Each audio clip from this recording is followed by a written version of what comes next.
Bab 401. Negosiasi narkoba. Karena uang. Aku tidak menyangka kamu wanita yang materialistis. Apa kamu tidak tergoda sedikit pun saat melihatku? Maksud saya, Anda tidak kekurangan uang, sehingga Anda akan memiliki lebih banyak integritas dan lebih cocok untuk pekerjaan ini. Saya sangat miskin. Kalau keluar rumah, saya cuma bisa naik likan dan pantom. AC mobil saya rusak, dan saya bahkan nggak bisa memperbaikinya. Para perempuan yang duduk di mobil saya bilang kepanasan. Bagaimana mungkin hidup saya bisa dibilang mudah? Sudahlah. Kamu tinggal di mana? Aku jemput kamu besok. Pavilion Jeushu. Unit yang mana? 9 unit itu milikku. Bip bip bip. Lin Yi tertegun ketika mendengar nada sambung di telepon. Apakah aku salah bicara? Sekalipun ke-9 unit di Pavilion Jeushu itu milikku, aku tetap miskin. Petik 1. Setelah menutup telepon, Lin Yi berbaring untuk beristirahat. Namun kali ini, Lin Yi tidak bisa tidur. Dia tidak pernah melakukan hal seperti ini sebelumnya, bahkan ketika dia memiliki miliaran uang di tangannya. Seolah-olah dia memegang kekuasaan hidup dan mati di tangannya. Apakah warga sipil mampu minum obat itu, dan apakah mereka mampu membelinya dengan harga serendah mungkin? Semuanya tampaknya bergantung padanya. Dia bangkit dan berjalan ke jendela, sambil memandangi deburan ombak di kejauhan. Lin Yi bergumam pada dirinya sendiri, kekuatan, itu hal yang menarik. Zonghai, Jiangnan Spring Hotel, kamar presidensial 1802. Seorang pria dan seorang wanita duduk di dalam suite. Betis wanita itu ramping, dan wajahnya oval dan menawan. Rambutnya basah, dan ia mengenakan jubah mandi. Jelas sekali ia baru saja selesai mandi. Seorang pria berjas berdiri di sampingnya. Wanita itu bernama Zhao Wen. Ia adalah Direktur Departemen Pemasaran Global Pfizer Pharmaceuticals. Nama pria itu adalah Meng Haiqing, dan dia adalah bawahan Zhao Wen. Posisi Meng Haiqing di Departemen Pemasaran Global tidak terlalu tinggi. Namun, karena mereka sedang membahas kesepakatan dengan Huaxia, Zhao Wen mengabaikan rekan-rekan yang lebih senior dan membawa Meng Haiqing ke sana. Apakah kamu sudah menyelesaikan semuanya? Saya sudah berdiskusi dengan 13 ahli.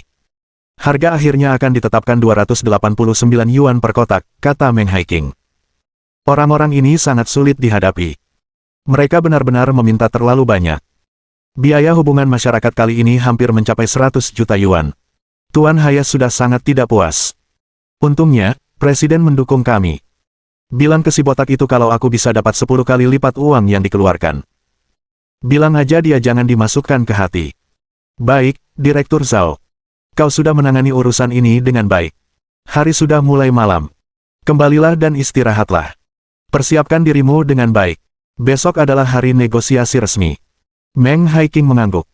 Direktur Zhao, apakah Anda perlu saya memberitahu keluarga Fan? Setelah hening beberapa detik, dia berkata, tidak perlu. Aku akan menelepon mereka sendiri. Baiklah, kalau begitu aku pergi dulu. Di Yangshan Courtyard di kota Zonghai. Halaman Yangshan bukanlah sebuah villa, melainkan lebih mirip halaman di kota Yanjing. Namun, halaman ini tidak tampak ketinggalan zaman seperti halaman pada umumnya. Halaman ini memancarkan nuansa modern. Desainnya yang memadukan gaya Cina dan Barat memberikan nuansa keindahan yang unik. Sesuai dengan kata, Yanjing, 1. Pada pukul 2 pagi, sebuah Ferrari merah berhenti di pintu masuk Yangshan Courtyard. Fan Qinan keluar dari mobil dan berjalan masuk dengan tergesa-gesa. Di aula, seorang pria mengenakan piyama biru dan kacamata mondar-mandir di ruang tamu. Pria itu bernama Fan Donghui. Ia adalah pimpinan Dongheng Pharmaceutical, perusahaan farmasi terbesar di Tiongkok. Ayah, kenapa ayah meneleponku terburu-buru? Aku masih ada urusan di sana. Kamu cuma tahu main-main setiap hari. Apa kamu lupa tugas yang kuberikan? Aku tahu. Bukankah kau memintaku untuk berpartisipasi dalam negosiasi besok, kata Fan Qinan. Itu urusan serius. Kami agen. Kami tidak terlibat langsung dalam negosiasi. Kami hanya mengamati. Itu tidak penting. Lalu kenapa kau begitu tegang? Bajingan, masalah ini menyangkut kepentingan masa depan keluarga kita, dan kau bahkan tidak peduli, kata Fan Donghui dengan kecewa. Pfizer baru saja menelepon saya. Harga obatnya sudah ditetapkan. 289 per kotak. Kami akan mengambil 8% dari biaya agen untuk setiap kotak. Ah! Fan Qinan tercengang. Benarkah? Ibuprofen itu obat biasa. 1 kotak 60 mg cuma cukup untuk seminggu. Mereka butuh 4 kotak sebulan. Siapa yang sanggup beli ini? Mereka punya biaya sendiri yang harus ditanggung. Itu bukan urusan kita. Saya tidak keberatan. Semakin tinggi harganya, semakin banyak keuntungan kami. Tapi bagaimana dengan para ahli evaluasi? Apakah ada kabar dari Pfizer? Mereka sudah mengirim 100 juta untuk biaya hubungan masyarakat. Semuanya sudah beres. Pfizer benar-benar hebat. Mereka mengirimkan begitu banyak uang. Direktur pemasaran global mereka yang baru sangat mengesankan. Dia sangat tangguh, kata Van Donghui. Biaya agensi saya awalnya 11%, tapi akhirnya dipotong menjadi 8%. Dia sangat sulit diajak bekerja sama. Pfizer adalah perusahaan farmasi terbesar di dunia. Menjadi direktur pemasaran global mereka tidak akan mungkin tanpa keahlian tertentu, kata Van Kinan. Tapi memangkas 3% sekaligus itu sungguh mengesankan. Itulah sebabnya kamu harus mengenal wanita itu saat kamu pergi ke audit besok. Kamu mungkin bisa belajar banyak darinya. Keesokan paginya, Lin Yi menerima telepon dari Liang Ruoxu sebelum dia sempat membuka matanya. Layanan panggilan bangun Anda sungguh penuh perhatian. Sudah malam. Cepat mandi, jangan tunda pekerjaan kita. Saat itu pukul 8.10 pagi, dan mobil Liang Ruoxu tiba di pintu masuk villa nomor 1 tepat waktu. Ia menjemput Lin Yi dan segera pergi. Senang sekali kamu menyiapkan sarapan, kata Lin Yi. Baiklah, aku dapat kerja gratis, kata Liang Ruoxu. Tapi kamu tidak akan dapat makanan ini gratis. Kamu harus bekerja keras nanti dan beri aku beberapa ide. Penampilan saya akan bergantung pada Anda. Tergantung padaku. Semakin sedikit Anda memakainya, semakin baik penampilan saya. Asalkan Anda bisa menegosiasikan harga yang memuaskan, saya tidak keberatan. Hah. Sekarang giliran Lin Yi yang tercengang. Dia hanya bercanda, tapi dia malah menanggapinya dengan serius. Berapa harganya? 60 mg, 138 per kotak. Kalau begitu aku akan memberitahu harganya. Oke. Liang Ruoxu mengangguk. Asalkan harganya bisa semahal ini, dan asal tidak terlalu mahal, aku mau pakai apapun yang kamu mau. Sial, kamu benar-benar gila. Aku cuma asal ngomong. Ini terkait dengan penghidupan masyarakat, kita tidak boleh gegabah. Saya akan mencoba yang terbaik. Mereka berkendara sampai ke pusat tender kota. Meskipun bukan tender umum, negosiasi resmi biasanya diadakan di sini.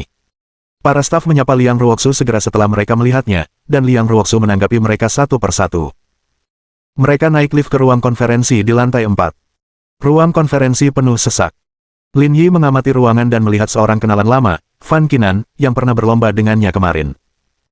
Dia melirik meja di depan Van Kinan dan melihat kata-kata, Dongheng Pharmaceutical, tertulis di atasnya. Lin Yi mengerti apa yang sedang terjadi. Dia pasti salah satu negosiator.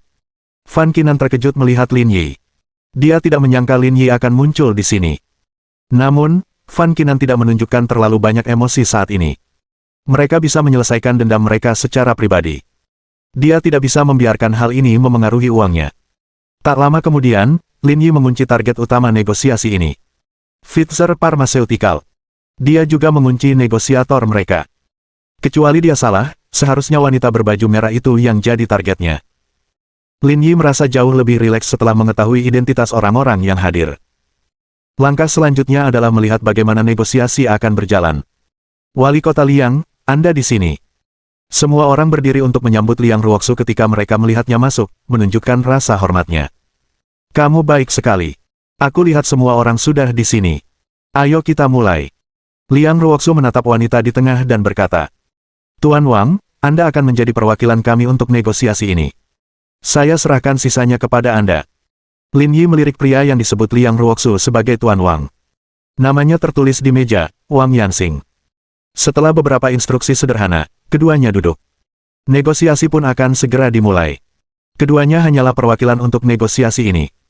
Mereka hanya perlu memberikan pendapat di saat-saat krusial. Sisanya akan diserahkan kepada Wang Yanxing. Sebelum negosiasi dimulai, Wang Yanxing mengamati Lin Yi dengan saksama. Ia penasaran mengapa Liang Ruoxu membawa orang asing ke sini. Mungkinkah ada hubungan yang tak terkatakan di antara mereka berdua? Tak lama kemudian, Wang Yanxing menarik kembali pandangannya dan membetulkan bahan-bahan di atas meja. Direktur Zhao, jika Anda siap, negosiasi akan dimulai sekarang. Saya harap Anda bisa memberikan harga yang memuaskan. Zhao Wen mengangguk sambil tersenyum, terutama saat melihat Liang Ruoxu. Ia bahkan membungkuk sedikit untuk menunjukkan rasa hormatnya. Yang terhormat Wali Kota Liang, para hakim, perusahaan kami telah melakukan banyak riset tentang harga obat-obatan akhir-akhir ini. Mengingat kekhasan pasar Huaxia dan kualitas obat-obatan kami telah menetapkan harga 459 yuan per kotak. Bab 402. Keterampilan negosiasi Zhao Wen. Lin Yi memperhatikan tubuh Liang Ruoxu gemetar saat mendengar harganya. Harganya 3 kali lebih tinggi dari apa yang diharapkannya.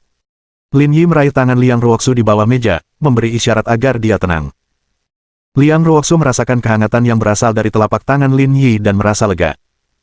Lin Yi tidak akan mengecewakannya, bukan? Direktur Zhao, Anda Direktur Pemasaran Global Fitzer. Saya yakin Anda familiar dengan situasi di Huaxia, kata Wang Yanxing. Ibuprofen adalah obat yang umum digunakan oleh orang parubaya dan lanjut usia.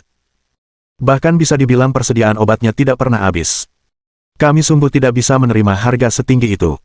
Ini adalah harga terendah yang bisa kami tawarkan, kata Zhao Wen. Ada banyak jenis obat serupa di pasaran, tetapi Fitzer Pharmaceuticals kami berada di puncak industri. Saya yakin semua ahli telah membuktikan kualitas obat kami, jadi harga yang kami minta tidak dianggap tinggi. Kami tentu saja mempercayai kualitas Fitzer Pharmaceuticals, tetapi kami harap Anda dapat mempertimbangkan kondisi nasional kami. Kami tidak dapat menerima harga seperti itu. Jika Anda tidak berniat menurunkan harga, kita bisa mengakhiri pertemuan ini sekarang. Tidak perlu bernegosiasi. Perkataan Wang Yanxing menyebabkan seluruh negosiasi menemui jalan buntu. Lin Yi dengan cermat mengamati ekspresi semua orang yang hadir, terutama Fan Qinan. Dia sebelumnya bertanya kepada Liang Ruoxu tentang siapa agen umum Fitzer di Huaxia. Jika negosiasi berhasil, keluarga Fan akan menjadi penerima manfaat utama. Meski begitu, yang mengejutkan Lin Yi adalah Fan Qinan tampaknya memiliki beberapa keterampilan. Dari awal hingga akhir, ekspresi wajahnya tidak berubah sama sekali, dan tidak seorang pun dapat mengetahui apa yang sedang dipikirkannya. Ekspresi Zhao Wen sedikit berubah. Tunggu sebentar, saya akan menelepon kantor pusat kami. Zhao Wen keluar sambil membawa teleponnya, dan baru kembali setelah 10 menit. Para bos, para ahli, saya baru saja berbicara dengan kantor pusat kami dan menurunkan harga menjadi 398 per kotak. Ini harga terendah yang bisa kami tawarkan. Suasana di ruang pertemuan terasa berat, tetapi Wang Yanxing masih menggelengkan kepalanya. Jika harganya tidak bisa diturunkan menjadi 300, bukan hanya saya saja yang bisa menerimanya, tidak ada seorang pun di sini yang bisa menerimanya, kata Wang Yanxing. Kalau masih ngotot di atas 300, diskusinya nggak usah dilanjutkan. Kita akhiri saja. Lin Yi mengangkat kepalanya dan menatap Wang Yanxing sambil bergumam pada dirinya sendiri. Aktingnya orang ini benar-benar top. Para bos, saya harap Anda dapat menghargai penelitian kami, dan saya harap Anda dapat menunjukkan ketulusan Anda, kata Zhao Wen. Ada pepatah lama, ada harga ada rupa. Berani pakai obat murah, obat orang lain mungkin lebih murah, tapi khasiatnya tidak sebaik obat kita. Jangan cuma lihat harganya. Obat Anda memang bagus, tapi kami juga punya tantangan tersendiri. Harganya tidak bisa diterima oleh masyarakat umum, jadi kami tidak bisa sepakat. Apakah kita harus mengutamakan uang dalam menghadapi penyakit? Kita seharusnya membicarakan kemanjuran pengobatannya. Direktur Li, Istana Kekaisaran telah menyatakan bahwa kami tidak dapat menerima harga lebih dari 300. Kami harap Anda dapat memberikan harga yang kami terima, kata Liang Ruoxu. Zhao Wen menatap Liang Ruoxu. Kalau begitu aku akan melamar lagi, tapi aku tidak bisa menjamin kantor pusat akan menyetujuinya. Jika mereka tidak setuju, maka negosiasi hari ini akan berakhir di sini. Saya akan mencoba yang terbaik. Zhao Wen mengambil ponselnya dan keluar dari ruang rapat. Ketika kembali, ia tersenyum. Wali Kota Liang, saya sudah mengajukan harga 299 yuan per kotak. Ini batas bawah kami. Mendengar harga yang ditawarkan Zhao Wen, Fan Qinan tidak berekspresi, namun diam-diam dia mengacungkan jempol. Wanita ini sungguh luar biasa. Dia telah melakukan begitu banyak trik. Sekalipun Liang Ruoxu sangat cakap, dia tidak akan sanggup menahan begitu banyak lapis tipuan. Sekarang, Zhao Wen telah menetapkan harga 299 yuan. Ia bahkan menyisakan 10 yuan sebagai pilihan terakhir. Penampilan orang tua itu juga sempurna. Tidak ada kekurangan sama sekali. Benar-benar bagus. Tatapan mata Fan Qinan tanpa sengaja tertuju pada Lin Yi, merasa sedikit bingung. Mengapa Liang Ruoxu membawanya ke sini? Apakah dia maskot? Saya bilang harganya harus di bawah 300 yuan, dan kamu turunkan menjadi 299. Kamu benar-benar tahu cara berbisnis, kata Liang Ruoxu. Kalian harus memahami kesulitan kami. Obat-obatan kami mahal. Kami juga harus membiayai ribuan pekerja. Harga ini sungguh sangat rendah. Wang Yanxing memandang Liang Ruoxu dan berkata, "Wali kota Liang, mengapa kita tidak membahasnya?" Setelah beberapa detik hening, Liang Ruoxu mengangguk dan berkata, "Oke. Kalau begitu, mari kita pergi sebentar." Zhao Wen dan Meng Haiqing bangkit dan berjalan keluar dari ruang rapat, meninggalkan ruangan untuk Liang Ruoxu, Wang Yanxing, dan yang lainnya. Direktur Zhao, Anda menetapkan harga 299. Apakah Anda merasa kemenangan sudah di tangan Anda, sehingga Anda menyimpan tambahan 10 yuan? Ini akan memberi kita banyak keuntungan, kata Meng Haiqing saat mereka mencapai tangga. Bagaimana mungkin? Kita sepakat 289. Harga ini tidak akan berubah, kata Zhao Wen. Tapi mereka sudah mulai membahas harganya, artinya mereka sudah menyetujui harga ini. Kamu sudah berada di luar negeri selama bertahun-tahun, jadi kamu tidak mengerti lingkungan dalam negeri. Meng Haiqing tampak bingung, jelas tidak mengerti apa yang dimaksud Zhao Wen. 10 yuan terakhir disisihkan untuk menyenangkan Liang Ruoxu, kata Zhao Wen. Sangat sulit untuk berbisnis di Huaxia jika Anda tidak memiliki hubungan baik dengan para pemimpin mereka. Apakah 10 yuan itu hadiah untuk pemimpin? Tanya Meng Haiqing terkejut. Bukankah itu terlalu banyak? Ini bukan hadiah. Ini akan menjadi ruang untuk menurunkan harga sebesar 10 yuan, kata Zhao Wen. Berikan pemimpin itu wajah yang cukup, dan kita akan bisa membicarakan hal-hal lain. Mendengar ini, Meng Haiqing tiba-tiba tersadar. Ia tersenyum dan berkata, Direktur Zhao, Anda memang yang terbaik. Sekitar 20 menit kemudian, seorang anggota staf berjalan ke tangga. Direktur Zhao, negosiasi dapat dilanjutkan. Baiklah, terima kasih atas kerja kerasmu. Zhao Wen dan Meng Haiqing kembali ke ruang rapat. Setelah mereka duduk, Wang Yanxing berkata, Direktur Zhao, wali kota Liang tidak terlalu puas dengan tawaran Anda. Kita sudah turun di bawah 300 yuan. Apakah itu masih belum cukup? Saya harap para pemimpin juga dapat mempertimbangkan situasi di pihak kita. Memang turun di bawah 300 yuan, tapi hanya turun 1 yuan. Apa selisihnya dengan 300 yuan? Jadi, kami masih belum bisa sepakat dengan harga ini. Zhao Wen memandang Liang Ruoxu dan berkata, Wali kota Liang, kami datang dengan tulus. Kami juga menawarkan harga yang menurut kami sudah mencapai batas kemampuan kami. Bisakah Anda memberitahu kami harganya? 279. Target harga Liang Ruoxu bukanlah 279, tapi 138. Namun, karena Fitzer telah memberinya harga terbaik sebesar 299, ia tidak dapat memotongnya hingga setengahnya. Lagi pula, mereka awalnya menawarkan harga 459. Ibarat membeli baju, kalau dijual seharga 100, bisa minta diskon 50 yuan. Kemungkinan terburuknya, penjualnya malah menolak menjualnya. Namun, jika Anda meminta diskon 90 yuan, pihak lain bukan saja tidak akan menjualnya, mereka malah akan memarahi Anda.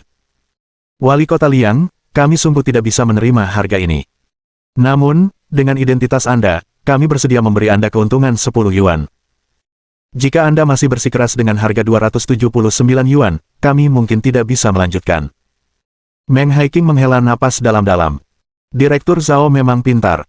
Dia sudah cukup memberinya muka. Liang Ruoxu mengerutkan kening.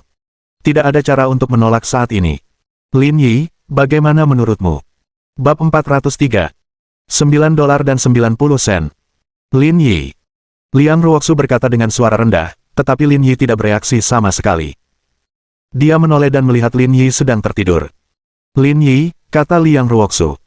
Hah, sudah selesai. Lin Yi terduduk kaget.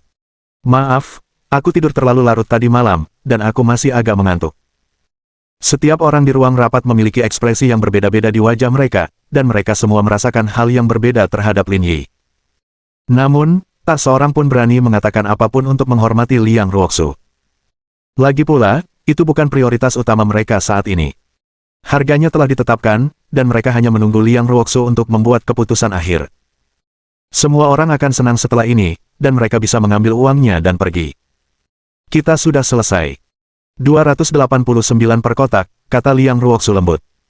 Hah. Ekspresi Lin Yi berlebihan. Kau menerima harga ini. Ini harga terendah yang bisa mereka tawarkan. Saya tidak bisa mendapatkan yang lebih rendah lagi, kata Liang Ruoxu. Tapi bukankah targetmu adalah 138, 289 terlalu tinggi? Mendengar harga 138, semua orang yang hadir memiliki ekspresi menarik di wajah mereka. Dengan harga 138 per kotak, mereka mungkin masih bisa untung, tapi Fitzer bukan orang bodoh. Bagaimana mungkin mereka menjualnya semurah itu? Itu hanya candaan. 138 adalah harga yang saya harapkan. Ada perbedaan antara apa yang saya harapkan dan apa yang saya lihat sekarang. Karena ada perbedaan, jangan dibahas lagi. 289 untuk sekotak obat biasa, dengan 60 mg di setiap kotaknya. Obat ini cuma tahan seminggu, jadi biayanya 1.156 sebulan. Apa kamu di sini untuk mencuri uang dari Huaxia? Suara Lin Yi sangat keras, dan dia tidak peduli dengan identitas orang-orang yang hadir. Ia langsung menunjukkan masalah yang sebelumnya membuat negosiasi berjalan damai. Bapak Lin, saya harap Anda dapat melihat ini dari sudut pandang profesional. Kualitas produk Fitzer kami tidak dapat disangkal. Biaya bahan baku, biaya produksi, dan biaya transportasi semuanya sangat tinggi. Saya harap Anda dapat mempertimbangkan hal-hal ini sebelum kita membahas harga, kata Zhao Wen. Dan saya sudah memberitahu semua pemimpin dan pakar tadi bahwa meskipun jenis obat lain yang identik harganya sangat murah, efeknya tak tertandingi. Lagi pula, ada efek sampingnya, jadi harga kami sudah tidak dianggap mahal lagi. Zhao Wen terus mengoceh tanpa henti. Karena kamu bersedia duduk dan membahas ini, kamu pasti menganggap pengobatan kami positif, tapi aku tidak melihat ketulusanmu. Liang Ruoxu tidak mengatakan apa-apa saat dia mendengarkan Lin Yi dengan tenang. Kalian ingin bicara tentang profesionalisme dan ketulusan dengan saya, kan? Saya baru bangun tidur, jadi mari kita ngobrol baik-baik. Siapkan pulpen dan buku catatan kalian. Catat jika kalian tidak mengerti. Setelah itu, kalian bisa kembali dan bertanya kepada pimpinan kalian. Obat ibuprofen terutama digunakan untuk mengobati penyakit kardiovaskular, serta beberapa orang dengan tekanan darah tinggi. Bahan utamanya adalah metoprolol tartrat, dan nama kimianya adalah 1-isopropilamino-3,2,2-metoksyethyl phenoxy-propan 2-ol. Baiklah, saya tidak akan banyak bicara tentang nama kimianya, Anda tidak akan mengerti meskipun saya memberitahu Anda, dan Anda tidak akan mengingatnya meskipun Anda mengerti. Zhao Wen, dari mana sih datangnya si bajingan ini? Sebenarnya, obat ini sudah sangat matang. Lupakan Fitzer, bahkan perusahaan dari Mars pun tidak akan mematok harga lebih dari 6 yuan. Anda meroketkan harga untuk memulai negosiasi di 459, lalu berpura-pura menerima 289. Jangan bilang biaya transportasi Anda tinggi. Apa, Anda akan menggunakan roket untuk mengangkutnya? Liang Ruoxu menatap Lin Yi dengan heran. Ia tidak menyangka Lin Yi akan tahu begitu banyak tentang hal ini. Negosiasi hari ini sungguh sulit. Mungkinkah dia menghabiskan sepanjang malam mencari informasi? Ekspresi semua orang berubah ketika mereka mendengar harga Lin Yi. Bagaimana dia tahu tentang topik profesional seperti itu? Tuan Lin, Fitzer memiliki sistem produksi kami sendiri. Mohon jangan mengomentari produk kami tanpa bukti, kata Zhao Wen. Jangan terlalu bersemangat. Kamu dari Fitzer. Kamu lebih tahu daripada aku apa yang terjadi, tapi kamu seorang pengusaha. Wajar bagi pengusaha untuk mengejar ketenaran dan keuntungan, jadi kami akan menetapkan harga 9,90 yuan. Ini penawaran kami, kata Lin Yi. Kalau kamu setuju, kita tanda tangani kontraknya. Kalau tidak, pintunya ada di belakangku. Perkataan Lin Yi membuat suasana di ruang rapat menjadi aneh. Harga yang kau tawarkan tidak masuk akal, kata Zhao Wen dengan jengkel. Zhao Wen tidak bisa tetap tenang, yang mana dapat dimengerti. Harga yang ditawarkan Liang Ruoxu setara dengan potongan setengah harga gaun seharga 100 yuan. Saat itu, masih ada ruang untuk negosiasi. Namun, cara tawar-menawar Lin Yi berbeda. Zhao Wen tentu saja tidak bisa tenang ketika mengatakan ini. Seolah-olah dia telah menjelaskan proses pembuatan gaun seharga 100 yuan. Setelah itu, dia memberitahu mereka bahwa biayanya hanya 2 yuan, lalu meminta mereka untuk membelinya seharga 3 yuan. Tentu saja, Zhao Wen tidak bisa tetap tenang menghadapi hal ini. Omong kosong, iya. Hargamu juga nggak masuk akal, kan? Kamu kasih kami harga 459, lalu minta banyak orang ikutan nonton. Kamu pikir kami semua idiot? Kamu cuma mau kami kasih harga yang kamu mau. Itu kan yang kamu mau. Bukan begitu maksudku. Kita hanya membahas harga sesuai aturan pasar. Lin Yi tertawa dingin. Ini pasar Huaxian. Kita hanya bisa menerima harga segini. Zhao Wen sangat marah. Dia merasa pria di depannya ini bajingan. Dia akan segera menjadi wanita penggoda jika terus berbicara dengan orang seperti itu. Wali Kota Liang, saya harap kita bisa melanjutkan diskusi sesuai harga yang ada sekarang. Konsultan di sisi Anda hanyalah seorang amatir. Dia tidak tahu apa-apa. Pada saat yang sama, Fan Donghui tidak bisa duduk diam. Wali Kota Liang, kami agen Fitzer. Awalnya, saya tidak berhak bicara, tapi konsultan Anda ini jelas tidak tahu apa-apa. Dia hanya tahu cara memancing masalah. Kalau kita biarkan dia terus begini, negosiasi hari ini tidak akan bisa dilanjutkan. Liang Ruoxu melipat tangannya dan berkata dengan ringan. Tapi dia ahli jantung top di Zonghai. Kalau dibilang amatir, nggak ada yang bisa dibilang profesional. Semua orang yang hadir terkejut mendengar kata-katanya. Mereka semua terkejut dengan identitas Lin Yi. Dia masih sangat muda, namun dia sebenarnya adalah seorang ahli jantung terkemuka. Namun, dengan identitas Liang Ruoxu, dia tidak akan berbohong. Sekalipun dia seorang ahli jantung papan atas, dia tidak punya hak untuk ikut campur dalam industri farmasi, kan? Meski begitu, saya setuju dengan kata-katanya. Mungkin harga 9,99 agak konyol, tapi harga 289 memang di luar ekspektasi saya. Bagaimanapun, 289 adalah harga akhir kami. Harganya tidak bisa diturunkan lagi. Pintunya ada di belakang kita. Hati-hati. Negosiasi telah mencapai titik di mana ia hampir gagal. Kecuali jika salah satu pihak membuat konsesi besar, maka semua pihak akan terus mengejar kepentingan mereka sendiri. Jika itu yang terjadi, negosiasi bisa saja berakhir di sini. Namun, Zhao Wen dan yang lainnya tidak pergi karena Liang Ruoxu adalah kepala negosiasi ini. Kalau begitu, kita akhiri saja di sini. Rapat ditutup. Liang Ruoxu berdiri, mengambil barang-barangnya, dan bersiap untuk pergi. Wali Kota Liang, Anda seharusnya tahu betapa besar dampaknya terhadap kesehatan dan keselamatan publik di Zonghai jika kita tidak memiliki obat Fitzer. Apakah Anda benar-benar ingin membiarkan orang ini mengendalikan negosiasi ini? Tentu saja dia tidak punya hak untuk menentukan harga, tapi saya sendiri punya banyak keraguan tentang harga obatnya, kata Liang Ruoxu. Keputusan apakah kita dapat melanjutkan diskusi ini atau tidak sepenuhnya berada di tangan Anda. Bab 404. Bertemu orang penting. Ini tidak cukup, kata Zhao Wen. Kamu juga dari Huaxia. Kamu tahu berapa banyak orang di Zonghai. Kamu juga tahu berapa banyak orang di Huaxia. Tawaran Lin Yi akan cukup untukmu meraup untung. Memasuki pasar Huaxia juga akan tetap menguntungkan, kata Liang Ruoxu. Namun tidak ada perusahaan farmasi yang akan melakukan hal seperti itu.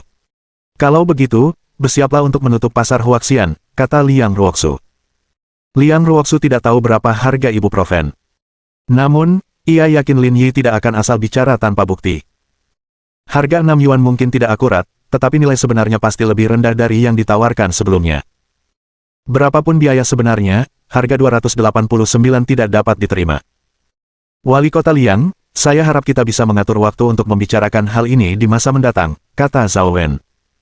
Kalau begitu, mari kita lakukan dalam 3 hari. Zhao Wen tidak akan menyerah pada Huaxia, dan Liang Ruoxu butuh waktu untuk memikirkan hal ini juga. Itu adalah keputusan sempurna untuk membicarakannya dalam 3 hari, karena akan memberi semua orang cukup waktu untuk beristirahat. Lin Yi meregangkan badan dengan malas dan pergi bersama Liang Ruoxu. Semua orang dipenuhi kebencian saat mereka melihat Lin Yi pergi. Liang Ruoxu menghela napas lega saat mereka kembali ke Audi. Apakah harga pokok 6 yuan itu akurat? Kira-kira di situ. Kalaupun ada fluktuasi, selisihnya tidak akan lebih dari 30 sen. Bagaimana kau tahu itu? Ini seharusnya dianggap rahasia industri. Obat-obatan adalah bisnis yang menguntungkan. Harga sekotak obat hanya beberapa sen, terus terang, biaya pengemasan dan transportasi keduanya lebih mahal daripada obat itu sendiri. Ditambah lagi, moral Mei Guan yang rendah, harga $6 itu sebenarnya agak terlalu murah hati. Perkiraan Lin Yi tidak hanya berdasarkan alasan ini. Itu juga karena pengetahuan yang kompleks dalam pikirannya. Jadi hipotesisnya masuk akal. Kalau Anda tidak percaya, tidak sulit menemukan perusahaan farmasi terpercaya untuk menyelidikinya sendiri. Kedokteran sendiri adalah bisnis yang menguntungkan, dan banyak orang menyadari hal ini, kata Lin Yi. Tapi obat jenis ini berbeda. Kalau kita pakai harga 289, biayanya sebulan jadi 1.156. Siapa sih yang sanggup beli? Siapa sih yang pikir semua orang Huaxian setampan dan sekaya aku? Hah! Liang Ruoxu baru saja hendak memuji Lin Yi karena bagian pertama kalimatnya terdengar cukup enak didengar. Namun, bagian kedua kalimatnya berbeda. Lagi pula, negara kita punya aturan yang jelas bahwa keuntungan obat tidak boleh melebihi 15%. Saya tawarkan harga 9,90 yuan, yang sudah sangat murah hati, kata Lin Yi. Beraninya orang-orang yang mirip anjing ini masih berusaha bersikap keren di depanku. Melihat mereka saja membuatku marah. Apakah kamu berkata begitu hanya karena mereka jelek? Yah, kamu boleh jelek, tapi kamu tidak bisa bersikap tangguh juga. Liang Ruoxu tidak bisa berbuat apa-apa terhadap pola pikir Lin Yi, jadi dia mengganti topik pembicaraan. Lalu bagaimana menurutmu? Tanya Liang Ruoxu. Bagaimana kalau mereka masih belum sepakat dalam 3 hari? Lihatlah betapa mendesaknya situasi ini. Kenapa kau masih bercanda? Liang Ruoxu cemberut, dan Lin Yi membeku. Jangan menatapku seperti itu. Katakan apa pendapatmu. Aku tidak bisa memberimu jawaban sekarang, kata Lin Yi setelah beberapa detik. Tapi aku bisa berjanji padamu bahwa aku akan menyelesaikan masalah ini. Kau yakin? Tanya Liang Ruoxu. Ini bukan masalah kecil. Kita tidak bisa main-main. Jangan khawatirkan aku, kata Lin Yi. Jangan lupa janjimu padaku. Aku akan memakaikan baju renang untukmu asalkan ini berhasil. Kamu benar-benar berusaha sekuat tenaga. Apa yang ada di kepalamu? Tanya Liang Ruoxu. Aku mungkin punya identitas khusus, tapi aku tetap perempuan. Perempuan mana yang tidak punya beberapa baju renang dan rok? Kolam renangku sudah haus akan dirimu. Liang Ruoxu terdiam. Itu hanya baju renang, apa yang bisa dilihat? Mau kemana? Aku akan mengantarmu ke sana. Ke rumah sakit. Sebagai dokter yang terhormat, saya ingin mendampingi pasien saya. Liang Ruoxu memiringkan kepalanya. Bukankah aku semenarik pasienmu? Lin Yi mengusap dagunya dan berkomentar. Kalau begitu, kurasa ada benjolan di dadamu. Ayo, kita ke hotel. Dokter Lin akan memeriksamu. Penjahat. Liang Ruoxu menyalakan mobil. Jaga sikapmu. Aku akan membawamu ke rumah sakit. Mereka berdua menemukan tempat dan makan siang sederhana sebelum Lin Yi berangkat ke rumah sakit. Lin Yi pergi ke unit gawat darurat ketika tiba di rumah sakit. Kebetulan Qiao Xin juga ada di sana. Kakak Lin, kamu di sini. Ayo, aku akan membantumu menulis berkas kasus dan saran medismu hari ini. Hehe, bagus sekali. Aku akan merasa lebih nyaman bersamamu di sini. Qiao Xin mengeluarkan 2 pisang dari sakunya. Saudara Lin, aku akan memberimu 1. Kau menyuapku. Hehe, terserahlah, Bro Lin. Lin Yi duduk di kursi, memakan pisang sambil memikirkan negosiasi. Peluang Pfizer menurunkan harga ibuprofen menjadi 9,90 sangat kecil. Meskipun ada pengganti lain, efeknya akan jauh lebih buruk. Satu-satunya solusi efektif sekarang adalah menemukan pengganti obat yang tepat. Pada saat ini, farmakope penyakit dalam sangat berguna. Akan tetapi, sebenarnya pembuatan obat itu sendiri merupakan suatu masalah. Lin Yi memikirkannya dan memutuskan bahwa dia harus berbicara dengan Ji Qingyan tentang ini. Kakak. Tepat saat Lin Yi tengah memikirkan hal-hal ini, pintu didorong terbuka. Anehnya, Liang Ruoxu lah yang masuk. Kamu, kenapa masih di sini? Jangan bilang ada benjolan. Ayo masuk, aku akan memeriksamu. Qiao Xin telah mengetahui identitas Liang Ruoxu selama operasi kemarin. Namun saat itu, dia hanya berani memandang wanita dengan aura kuat itu dari jauh. Sekarang setelah dia berhadapan muka dengannya, dia merasa sedikit gugup. Benjolan apa? Jangan ngomong sembarangan. Jika tidak ada orang di sekitar, dia tidak akan mengatakan apa-apa. Namun, dengan adanya orang luar di sini, Liang Ruoxu merasa sedikit malu. Lalu ada apa? Tanya Lin Yi. Kondisi Tuan yang sudah membaik. Saudara Gao baru saja menelepon saya dan mengatakan bahwa Tuan yang ingin bertemu Anda. Melihatku. Kau tidak akan memberiku hadiah, kan? Kata Lin Yi. Ini kabar baik. Ayo pergi. Kau terlalu banyak berpikir. Kalaupun ada hadiah, aku akan memberikannya langsung padamu, kata Liang Ruoxu. Mungkin hanya obrolan santai. Lagi pula, kau telah menyelamatkan nyawanya. Kalau begitu, ayo pergi. Kalian berdua pejabat. Kami, warga sipil berpakaian sipil, hanya bisa mendengarkan perintah kalian. Kalau kau warga sipil berpakaian sipil, yang lain tak akan ada gunanya hidup lagi. Liang Ruoxu tersenyum dan berkata, ikuti aku. Tuan yang sudah menunggumu. Di bawah pimpinan Liang Ruoxu, mereka berdua tiba di bangsal perawatan tinggi di lantai 18. Dalam perjalanan, Liang Ruoxu memberitahu Lin Yi tentang identitas pihak lain. Namun, banyak informasi tentangnya yang dirahasiakan. Itulah sebabnya Liang Ruoxu tidak mengungkapkan banyak hal. Lin Yi baru mengetahui bahwa namanya adalah Yang Guangxia. Ada 5 pria lain yang berdiri di bangsal selain kedua perawat itu. Mereka semua berdiri tegak dan tegap, dengan ekspresi tegas.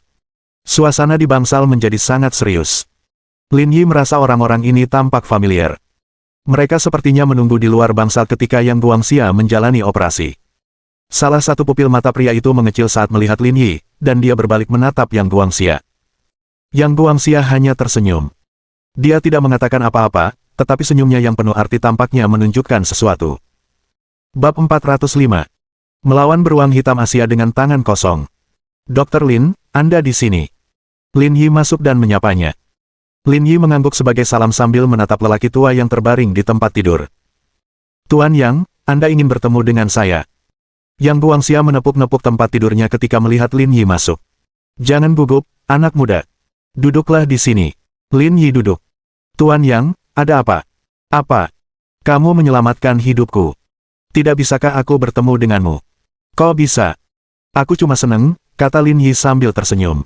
Aku cuma pernah lihat orang kayak kamu di TV. Siapa sih yang gak seneng kalau ketemu kamu langsung? Kamu benar-benar pandai bicara. Kamu bahkan berhasil membodohi Mili, kan? Ah, siapa Mili? Bukankah kamu teman baik Ruoksu? Kamu bahkan tidak tahu nama panggilannya. Liang Ruoksu berdiri di samping, malu. Penatua Yang, mengapa Anda mengungkapkan semua informasi ini? Lihat mulutku, kata Yang Guangxia sambil tersenyum. Tapi ini hanya masalah kecil. Pemuda ini menyelamatkan hidupku. Aku akan membalas budi dengan memberinya beberapa informasi. Orang-orang di ruangan itu pun ikut tertawa, mencairkan suasana. Anak muda, apa rencanamu untuk masa depan? Apakah kamu ingin berkembang jangka panjang di rumah sakit Huasan? Aku akan bicara dengan mereka dan memberimu posisi wakil direktur, kata Yang Guangxia sambil tersenyum. Tidak, Tuan Yang, biarkan saja aku tidak terlihat. Aku terbiasa bersikap rendah hati, dan aku tidak bisa menangani posisi sepenting ini. Lin Yi ada di sini untuk merasakan hidup, dan dia tidak ingin menyia-nyiakan sumber daya rumah sakit. Apa, kamu tidak tertarik dengan posisi wakil direktur? Bukan itu maksudnya. Peran dokter adalah menyelamatkan nyawa dan membantu yang terluka. Saya bahagia selama saya bisa membantu pasien. Posisi saya tidak penting. Oh, kamu anak muda yang baik. Kamu belum tua, tapi kamu cukup bisa diandalkan. Aku suka apa yang kamu katakan. Liang Ruoksu mengerutkan bibirnya. Lin Yi memang orang yang berani. Berani sekali dia berbohong kepada tuan tua yang seperti itu. Tidak banyak orang di Huaxia yang punya nyali untuk melakukan ini. Pria yang bekerja dengan cinabar pada akhirnya akan memerah, dan orang yang dikelilingi orang baik pada akhirnya akan menjadi baik. Pantas saja Mili menjadi begitu baik. Liang Ruoksu tersenyum. Dia mengerti satu hal. Banyak orang bertanya-tanya mengapa wanita menyukai bajingan dan bukan orang jujur. Ini karena bajingan memiliki mulut yang sangat manis. Kurasa ada sesuatu yang terjadi di antara kalian berdua. Yang Guangxia tertawa. Mili kita lumayan, dan kau juga lumayan, anak muda. Kau tampak hebat, dan kau punya bakat. Kurasa kalian berdua cocok. Aku juga berpikir begitu. Kita pasangan yang cocok. Yang Guangxia tersenyum pada Lin Yi. Anak muda, namamu Lin Yi, kan? Kamu dari mana? Zonghai. Saya dari Yangchang. Yangcheng. Yang Guangxia terdiam sejenak. Kamu lahir di Yangcheng.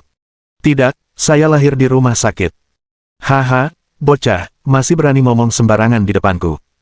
Lin Yi pun tersenyum, tetapi dia bertanya-tanya dalam hati mengapa lelaki ini menanyakan pertanyaan seperti itu. Topik ini terlalu umum. Sebenarnya, saya tidak tahu di mana saya dilahirkan. Saya tumbuh di panti asuhan. Yatim piatu. Pria parubaya yang berdiri di sebelah Yang Guangxia memasang ekspresi aneh di wajahnya saat mendengar berita itu. Ekspresi Guangxia tenang, seolah itulah jawaban yang diinginkannya.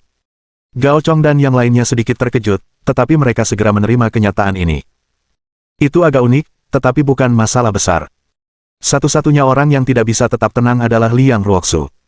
Lin Yi adalah seorang yatim piatu, jadi dari mana dia mendapatkan uang untuk penelitiannya? Seorang wanita kaya.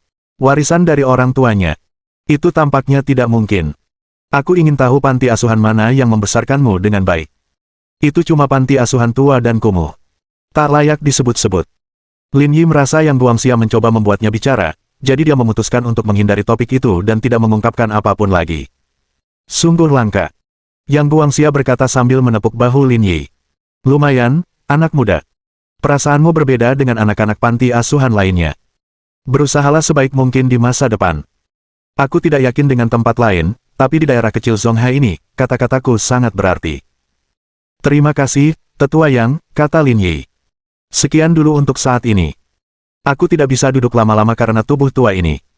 Datanglah ke rumahku setelah aku selesai memulihkan diri. Aku akan mentraktirmu minum. Baiklah, aku masih belum tahu seperti apa rasa minuman keras khusus militer itu. Haha, kalau begitu aku akan membiarkanmu minum sepuasnya. Gao, Millie, kalian semua pergi mengantar Dr. Lin pergi.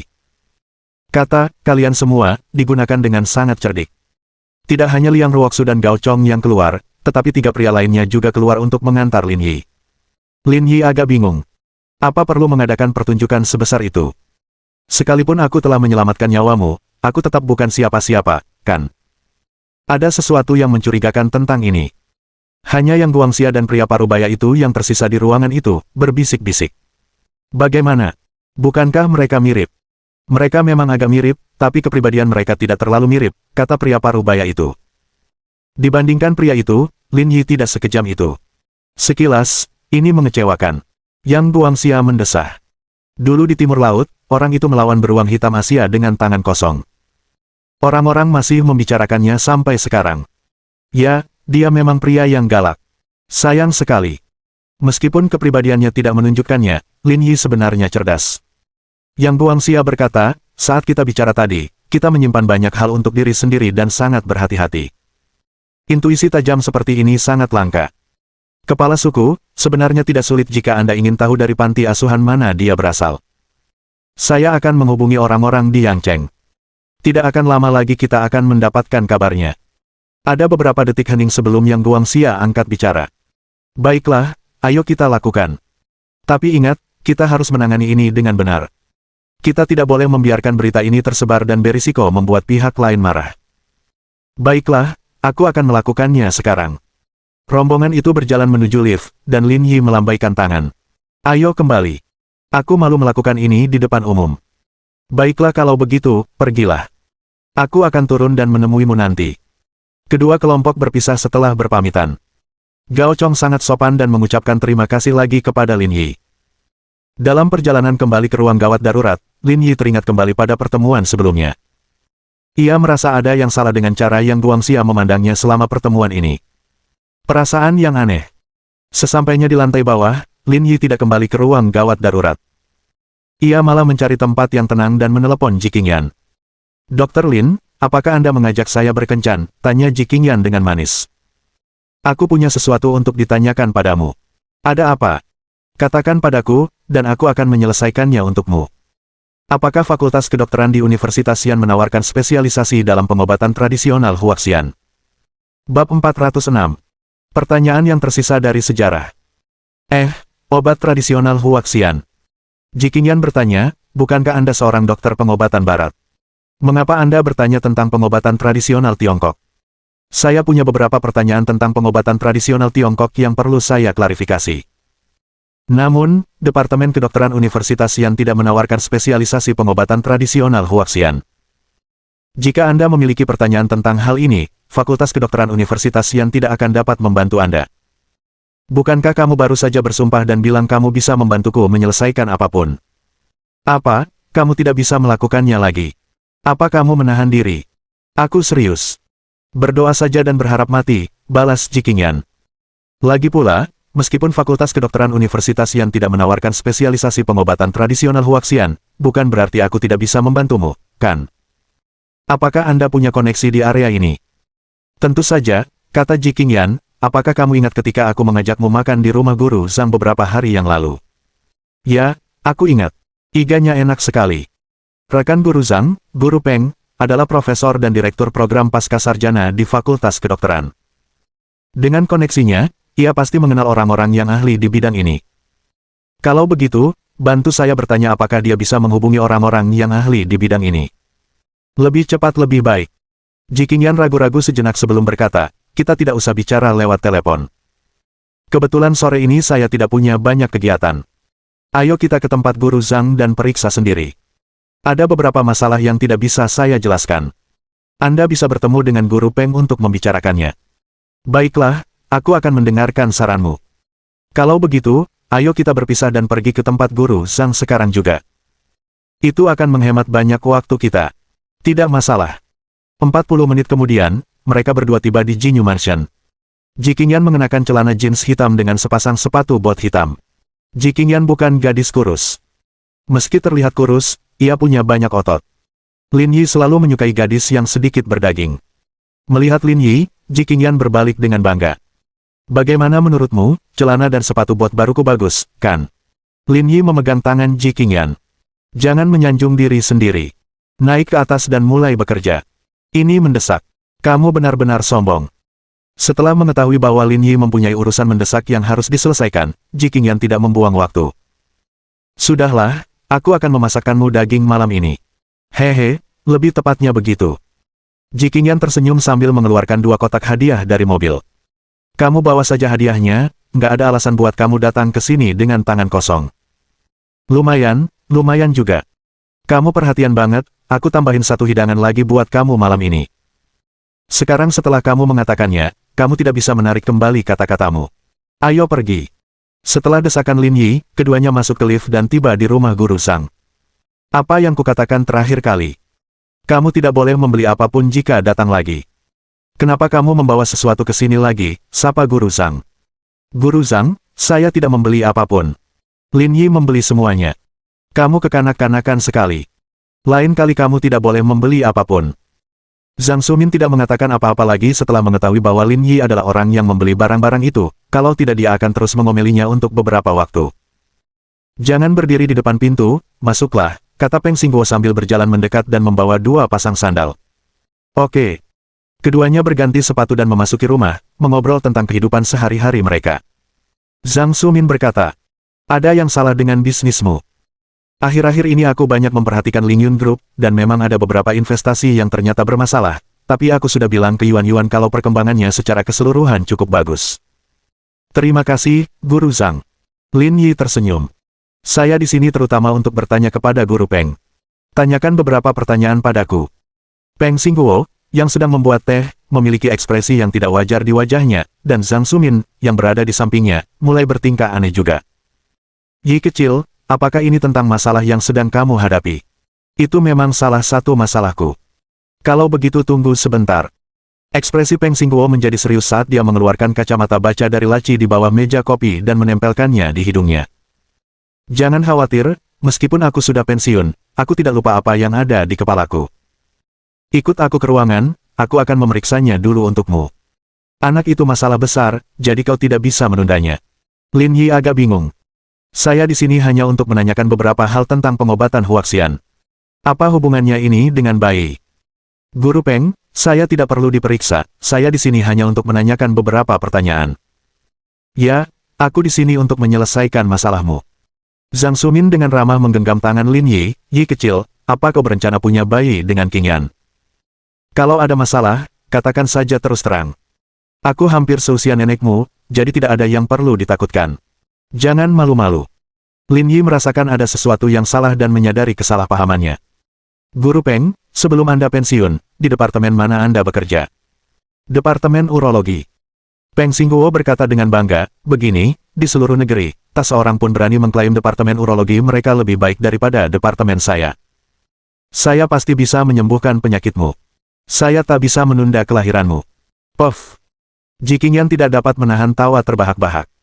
Lin Yi mengusap dahinya tanpa berkata-kata. Guru Peng, Anda salah paham. Bukan itu yang saya tanyakan. Lalu apa? Apa ada yang salah dengan Yan Yan? Tidak masalah. Aku juga kenal beberapa dokter kandungan, kata Peng Xingguo. Ini benar-benar bukan tentang kita, kata Lin Yi, tidak tahu apakah harus tertawa atau menangis. Saya ingin bertanya kepada Guru Peng, apakah Anda mengenal seorang tabib Huaxian? Saya ingin bertanya tentang pengobatan tradisional Huaxian. Jadi, itulah inti permasalahannya.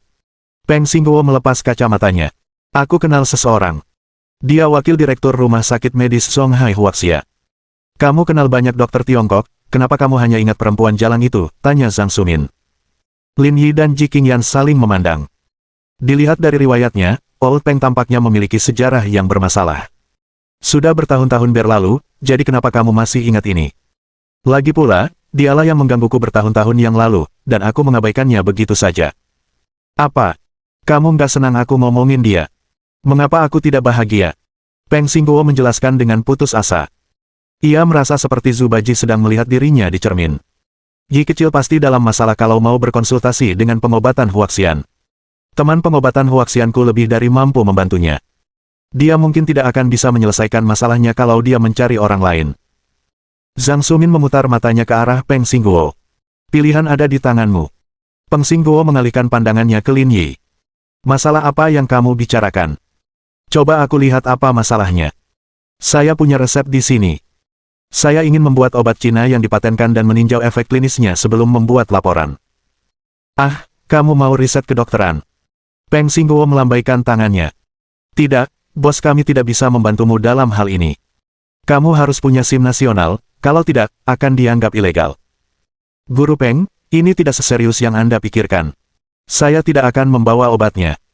Setelah diproduksi, obat itu bisa dimusnahkan di tempat umum. Saya hanya ingin laporan percobaannya. Bab 407. Pemimpin para bajingan. Yi kecil, ini bukan masalah kau menghancurkannya atau tidak. Tidak ada yang akan melakukannya, kata Peng Xingguo dengan susah payah. Kariermu saat ini berkembang cukup baik. Jika kamu membuat kesalahan, itu akan berdampak besar pada kalian berdua. Kenapa ini tidak diizinkan? Tanya Zhang Sumin. Yi kecil sudah bilang obatnya akan langsung dimusnahkan. Apa yang bisa salah? Kurasa kau takut dia yang akan menanggung akibatnya. Kenapa kau menyeretnya lagi? Aku tidak bermaksud begitu. Kalau begitu, selesaikan saja, kata Zhang Sumin. Qingyan muridku, dan dia sudah seperti cucuku. Jangan coba-coba mengelak. Kalau begitu aku akan mencobanya. Peng Xingguo menatap Lin Yi. Apakah ini mendesak? Kalau tidak mendesak, aku akan mencari waktu untuk membawa kalian ke sana. Sebelum Lin Yi sempat berkata apa-apa, Zhang Sumin menyela, apa maksudmu ini tidak mendesak? Little Yi dan yang lainnya sudah tidak ada di kelas dan mereka datang ke sini terburu-buru. Pasti mendesak. Ayo kerjakan sekarang. Melihat pasangan tua itu bertengkar, Lin Yi dan Ji Qingyan duduk diam di samping. Tak satu pun dari mereka berani menyela. Kedua anak itu masih di sini. Pelankan suaramu. Kamu sudah tua sekali. Apa kamu tidak takut ditertawakan? Jika mereka tidak malu, lalu apa yang membuatmu malu? Baiklah, baiklah. Kita tidak usah bahas ini lagi, kata Peng Xingguo. Saya akan menelepon dan bertanya apakah dia ada di rumah sakit. Peng Xingguo memegang ponselnya dengan satu tangan dan membolak-balik daftar kontak dengan tangan lainnya. Ia menemukan seseorang bernama Zhao Dongmei dan menyalakan layar publik untuk menunjukkan bahwa ia tidak bersalah. Dong, Direktur Zhao, ini Peng Tua. Kakak senior, aku punya nomor teleponmu. Kita sudah saling kenal bertahun-tahun, kenapa kamu masih sopan begitu? Peng Xingguo merasa sedikit malu karena dipanggil kakak senior. Ia tertawa kecil beberapa kali untuk menutupi rasa malunya. Kamu sibuk sekarang. Peng Xingguo tidak secara langsung menyatakan tujuannya dan bersikap sopan terlebih dahulu. Ada rapat nanti, dan aku sedang menyiapkan materinya. Kakak senior, kalau ada yang ingin kau sampaikan, sampaikan saja. Jangan terlalu formal. Bukan apa-apa. Saya punya murid yang ingin bertanya tentang pengobatan Huaxian. Karena kamu ada urusan, ayo kita buat janji bertemu besok. Kenapa diundur sampai besok? Ini bukan rapat penting, jadi aku tidak akan pergi. Zhao Dongmei berkata, kakak senior, bawa anak buahmu ke sini. Aku akan menunggumu di kantor. Kalimat ini, saya akan menunggu Anda di kantor, membuat suasana sopan menjadi canggung dan pengap. Itu tidak bagus. Ini bukan hal yang mendesak. Kamu pergi rapat dulu dan jangan tunda urusanmu. Peng Xingguo berkata sambil tersenyum, kami akan datang besok. Kakak senior, kau pikir aku tidak tahu karaktermu? Kau tidak mudah meminta bantuan. Kalau kau meneleponku sekarang, pasti ada urusan penting. Kemarilah. Baiklah, aku akan membawa kelompokku sekarang. Setelah menutup telepon, Peng Xingguo berpura-pura tenang. Dia ada di kantor. Aku akan membawa Yan Yan dan Little Yi ke sana. Ayo cepat. Lin Yi dan Ji Qingyan saling memandang dan merasa sangat bersalah. Apakah mereka baru saja mendorong Guru Peng ke pelukan kekasihnya? Peng Xingguo bangkit dan pergi ke kamar tidur untuk berganti pakaian. Ia keluar bersama Lin Yi dan Ji Qingyan, lalu mengendarai Maserati menuju rumah sakit medis Zonghai Huaxia. Guru Peng, apakah Guru Zhang akan memaksamu tidur di sofa malam ini karena ini? Tanya Lin Yi sambil tersenyum saat mereka berkendara.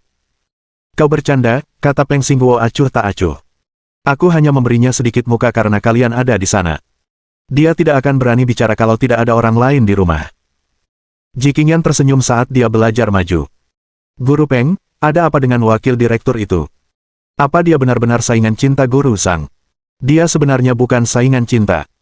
Waktu aku kecil, dia beberapa kali mencuci bajuku dan memberiku mie instan. Itu bukan masalah besar. Guru Muzang hanya memanfaatkan masalah ini dan tidak membiarkannya begitu saja. Hanya itu. Itu bukan masalah besar. Mungkin karena lingkungannya berbeda, kata Peng Xingguo. Dulu, mie instan itu barang berharga. Meski begitu, dia tetap memberiku sekotak penuh. Rasanya seperti memberiku babi sekarang, kata Peng Xingguo. Sekarang aku mengerti kalau kau mengatakannya seperti itu. Lagi pula, kita berdua lahir di tahun kuda. Dia memberiku patung kuda kayu yang mirip dengan miliknya. Guru Muzang masih mengingatnya setelah sekian tahun, kata Peng Xingguo. Itu tidak benar, kata Lin Yi. Kalau kalian berdua lahir di tahun kuda, dan kalian sudah pensiun. Kenapa adik perempuanmu yang masih jadi wakil direktur? Sekolah berbeda dengan rumah sakit. Profesor di sekolah dapat dipekerjakan kembali jika kinerja luar biasa, seperti halnya Zhang Sumin. Jika tidak, dia tidak akan mengajar Ji Qingyan selama studi doktoralnya. Namun, rumah sakit berbeda. Karena intensitas pekerjaan dan persaingan kerja yang ketat, sangat sedikit orang yang berhasil dipekerjakan kembali. Dia masih muda, kan? Meski zodiaknya sama, bukan berarti mereka seumuran. Lin Yi dan Ji Qingyan saling memandang melalui kaca spion dan memikirkan kemungkinan yang sangat menakutkan. Dia tidak lebih muda 10 tahun darimu, kan? Ho ho ho. Peng Xingguo dengan bangga tersenyum, cobalah 2 dekade. Sialan. Guru Peng hebat sekali. Pada saat ini, tatapan Lin Yi pada Peng Xingguo berubah. Pria ini adalah pemimpin semua bajingan. Dia harus menuangkan teh untuk pemimpinnya. Jauh lebih muda, Ji Qingyan tiba-tiba menyadari. Pantas saja Guru Zhang begitu gelisah. Dia selalu punya sifat pemarah seperti itu. Padahal, tidak ada yang terjadi di antara kami, kata Peng Xingguo. Saat itu, saya sudah berusia 40-an, dan kakak kelas ini akan kuliah. Bagaimana mungkin dia melakukan hal seperti itu? Sungguh memalukan. Ji Qingyan menutup mulutnya dan tertawa kecil. Mungkin Guru Zhang terlalu sensitif. Ya, dia terlalu sensitif, kata Peng Xingguo. Kembalilah dan bicaralah padanya.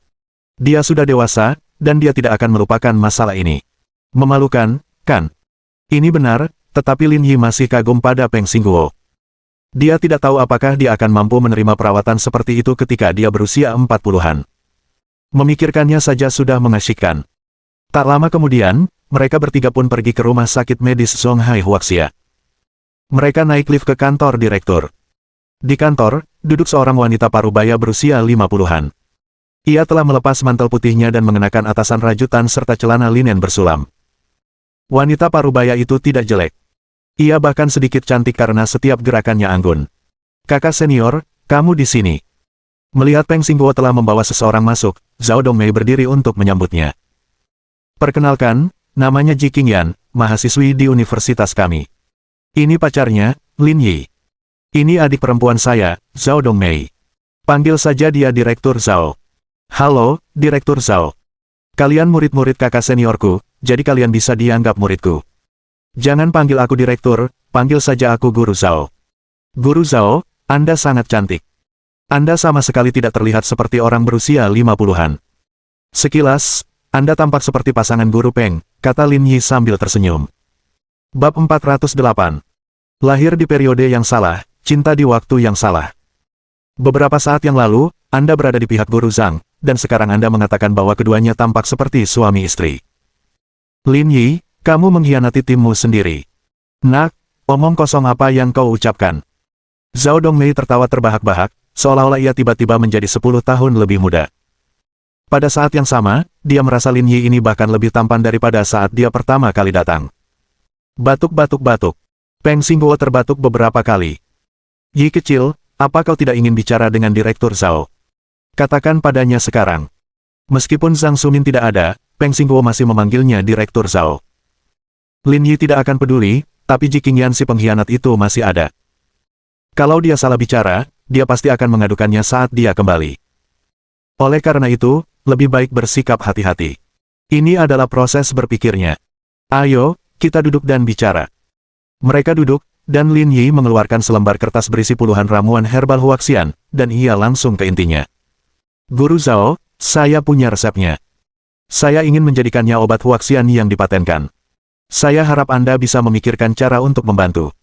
Membuat obat Huaxian yang eksklusif. Zhao Dongmei melihat resep di kertas itu dan merasa curiga untuk waktu yang lama. Dari mana resep ini berasal? Resepnya terlalu aneh. Saya sudah berpraktik pengobatan Tiongkok selama bertahun-tahun, tetapi saya belum pernah melihat resep seperti itu. Ini adalah resep yang tercatat di Farmakope penyakit dalam. Bagaimana mungkin, kata Zhao Dongmei terkejut. Farmakope penyakit dalam adalah buku panduan pengobatan Huaxian paling rumit di Huaxia hingga saat ini. Hanya ada sekitar 20 set, dan lebih dari 10 set telah dibakar. Di mana Anda melihatnya?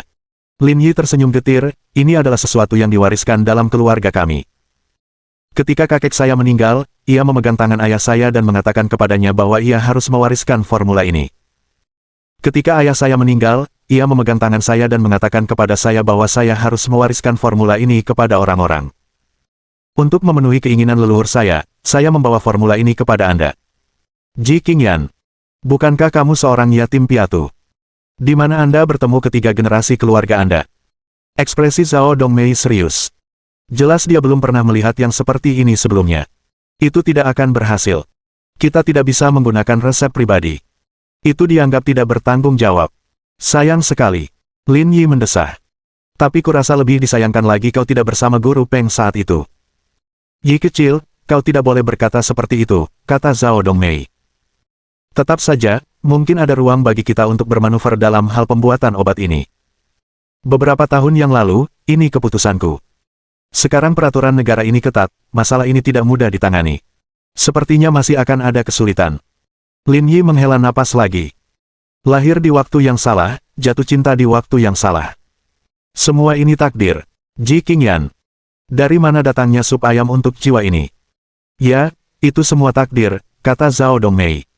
Aku tinggal di hulu sungai Yangtze, dan kau tinggal di muara sungai. Aku merindukanmu setiap hari, tetapi aku tak melihatmu, meskipun kita sama-sama minum air sungai Yangtze. Kapankah air ini akan tenang? Kapankah kebencian ini akan berakhir? Aku hanya berharap hatimu seperti hatiku, karena aku tak akan mengecewakanmu. Lin Yi menggelengkan kepalanya, orang-orang kuno memang terlalu kejam. Yi kecil, kau adalah salah satu orangku, jadi aku, Guru Zhao, akan memperlakukanmu seperti salah satu orangku sendiri. Zhao Dongmei menatap Lin Yi dan tiba-tiba merasakan adanya saling pengertian. Setelah bertahun-tahun, dia akhirnya bertemu seseorang yang memahaminya. Rumah sakit kami memiliki pabrik farmasi sendiri. Jika Anda ingin mengubah formula ini menjadi obat paten Huaxian, Anda perlu membuktikannya berulang kali. Jika ada masalah, Anda harus menghentikannya saat itu juga, tetapi jika tidak ada masalah, Anda harus membuktikannya secara klinis. Ini akan memakan waktu setidaknya 1 tahun. Tidak perlu repot-repot. Setelah kita membuat obatnya, kita tinggal mencari beberapa tikus putih untuk percobaan. Terakhir, kita harus membuat laporan. Semua ini harus selesai dalam 3 hari. Mengapa kamu terburu-buru? Jika obat ini tidak diuji pada manusia dan hanya disimpan di laboratorium, akan mudah untuk diproduksi. Setelah mesin dinyalakan, obatnya bisa siap hanya dalam 2 hari. Sedangkan untuk laporan percobaan, persiapannya bahkan lebih mudah. Ya, 3 hari lagi, peringatan 30 tahun kematian kakekku. Ini juga akan menjadi peringatan 10 tahun kematian ayahku. Aku ingin menyampaikan kabar baik ini kepada mereka saat aku mengunjungi makam mereka. Peng Xingguo melengkungkan bibirnya dan ekspresinya sedikit tidak wajar. Semua anggota keluarga Lin tua berumur pendek. Baiklah, tunggu sebentar. Saya akan menelepon dan bertanya-tanya. Pabrik farmasi itu berada di bawah tanggung jawab wakil direktur yang lain. Saya harus memberitahu dia sebelumnya. Sambil berbicara, Zhao Dongmei mengeluarkan ponselnya. Direktur Sun, rapatnya sudah selesai. Ada yang ingin saya bicarakan dengan Anda. Ada urusan di pabrik, jadi saya tidak menghadiri rapat.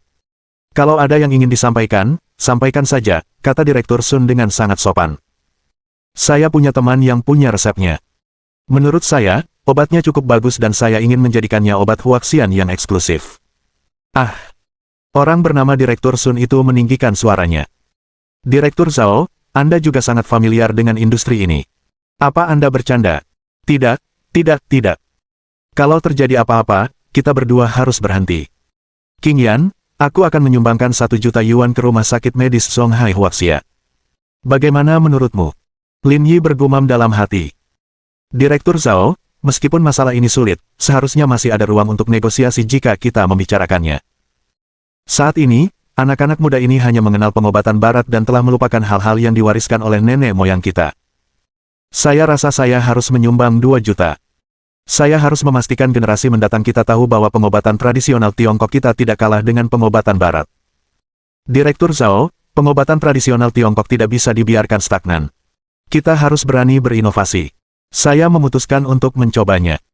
Sebagai basis terakhir pengobatan tradisional Huaxian, Rumah Sakit Medis Tradisional Huaxia Zonghai telah memberikan kontribusi yang tak terlupakan bagi perkembangan pengobatan tradisional Huaxian di negara kita. 2 juta terlalu sedikit. Akan lebih baik jika kita menyumbang 3 juta. Direktur Zhao, di mana Anda? Kirimkan resepnya, saya akan mengatur produksinya di pabrik sekarang. Zhao Dongmei memegang teleponnya, merasa seolah-olah dia tinggal di dunia lain. Dia hanya bicara di awal, dan Lin Yi terus bicara sendiri selama ini. Mengapa mereka mencapai kesepakatan begitu cepat? Baiklah, saya akan mengirimkan resepnya kepada Anda sekarang. Setelah menutup telepon, Zhao Dongmei menatap Lin Yi dan berkata, saya akan menyimpan resepnya untuk saat ini. Saya masih harus bertemu dengan para ahli farmasi dan melakukan riset. Saya akan berusaha sebaik mungkin untuk menyelesaikan laporannya sebelum pemakaman. Tapi jangan khawatir jika butuh waktu lebih dari beberapa hari.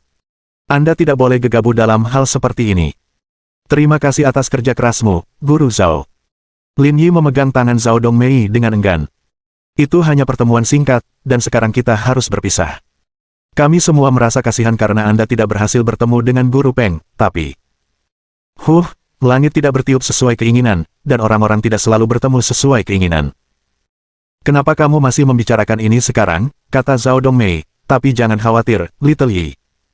Aku pasti akan memberikan laporannya untukmu dalam 3 hari. Oke. Kalau sudah waktunya, aku akan mengajak Guru Peng untuk mengambilnya. Bab 409. Beberapa hal lebih baik tidak diucapkan. Setelah membicarakan obatnya, Zhao Dongmei menyuruh Lin Yi dan yang lainnya keluar, lalu mengawasi mereka pergi. Lin Yi, kamu benar-benar tahu cara membodohi orang, keluh Ji Qingyan di dalam mobil. Benarkah? Itu semua dari lubuk hatiku. Peng Xingguo tetap diam, mendesah dalam hati. Pria muda ini. Setelah mengantar Peng Xingguo pulang, mereka berdua ingin membeli beberapa bahan makanan dan pulang untuk memasak, tetapi Zhang Sumin telah menyiapkan makanan dan membuat Lin Yi dan Ji Qingyan tetap tinggal. Bagaimana hari ini, apakah semuanya berjalan lancar? Aku menghabiskan 3 juta untuk menyelesaikan ini. Lin Yi mengambil sepotong iga babi dan berkata dengan getir. Keputusan Guru Peng untuk bersamamu sungguh tepat. Wanita bernama Zhao Dongmei itu benar-benar berbeda levelnya dengan Guru Zhang. Asalkan rasanya enak, kata Zhang Sumin sambil tersenyum. Yi kecil, makan iganya. Aku merebusnya di panci presto lebih dari setengah jam. Makan lagi, iya. Guru Zhang, iga babi Anda benar-benar lesat. Wanita sepertimu yang bisa mengajar sekaligus memasak adalah pasangan terbaik untuk pria Huaxian. Kau jauh lebih baik daripada Zhao. Kau pasti berpikir begitu, bukan? Tentu saja. Kau sungguh luar biasa, kata Lin Yi. Dan hari ini, Guru Peng memujimu di depan orang Zhao itu. Aku merasa lega. Lain kali aku mendapatkan obatnya, aku benar-benar ingin Guru Peng ikut denganku dan membuatnya marah lagi. Tidak masalah. Lain kali aku akan mengajak si tua Peng pergi bersamamu, kata Zhang Sumin. Yi kecil, coba udang ini. Ini bagus untuk tubuhmu. Ji Qingyan berpikir, dia menjual Nona Peng dengan begitu mudahnya lagi. Peng Xingguo, siapa aku? Di mana aku? Apa yang terjadi? Apakah aku hanya alat? Terima kasih, Guru Zhang. Sungguh suatu berkah bagi Guru Peng bisa menemukan Anda. Makan lebih banyak di sini. Itu yang dikatakan semua orang di sekitarku. Zhang Sumin mengambil beberapa iga dan udang lagi untuk Lin Yi.